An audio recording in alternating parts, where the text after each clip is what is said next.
795 Dowsel, and I'm going to try to do this one-handed, so bear with me here, folks. I don't want to make a mess because the stuff...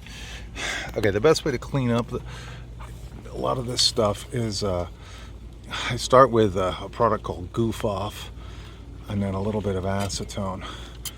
So you're just running a bead in here. Now you're going to be, after you're done this, you got to be careful there.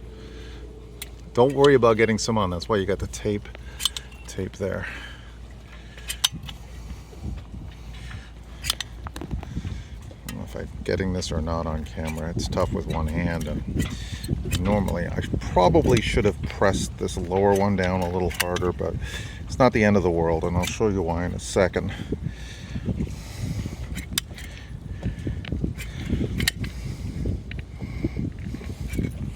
Now, if you're a welder, vertical up. There we go. All right, and your corners, you want to make sure you get some in the, like, a little heavier in the corners here. This is a CNC 40, so it's got some very, this deadlight alone is 43 inches long. So as you can see, I'm just getting a bead right up in there, but I don't want to cover the tape too much because the tape is what's going to hold the Lexan when I put it in, and there's a slight bend on this hull, so you really need that tape there to hold it in. The 795 I did find on Amazon, believe it or not, and it's in the mid-20s per tube. One tube will do almost 3. So yeah, it's a little bit sloppy because I'm trying to do it one-handed. In the last few I ran a much cleaner bead, but anyway, I'm going to set this down and then set the lens in. Oops. Okay, so I've set the lens, and you see I've left the paper on here, and I'm actually going to, I'm pushing it in to get it to stick to that tape, and just using as much pressure as I can. As you can see, it's already, some of it's already starting to bleed out the end there, which is really what I want.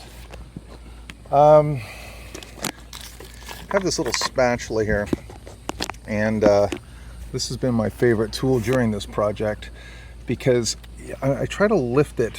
I don't know if you can see this. I'm lifting it up a little bit, and it's pushing it on to try to get this thing stuck down and pushed in as much as possible.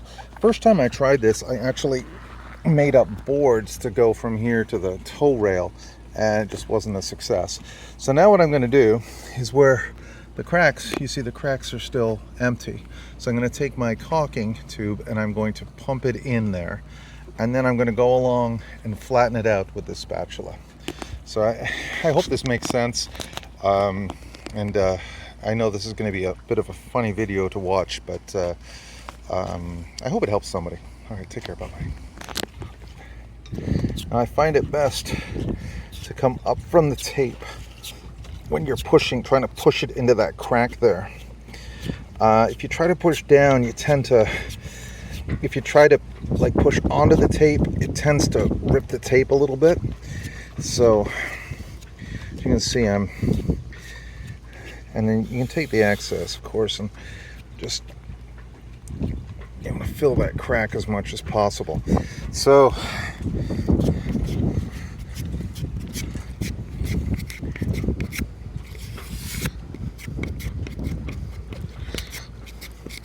and obviously now you can see why I put so much tape on here.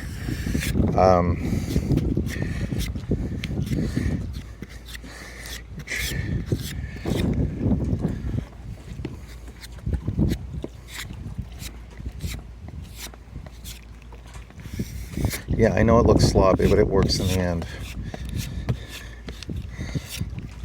I might need some more of this wonderful goop here just to finish it.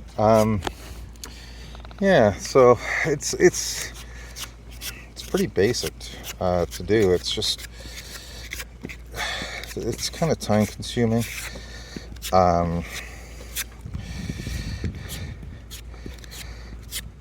prepping the recess for the window definitely was the longest part of this job.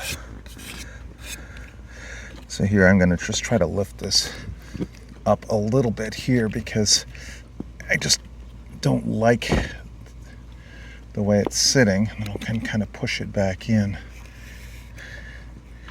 Now you want as much off as possible. There we go.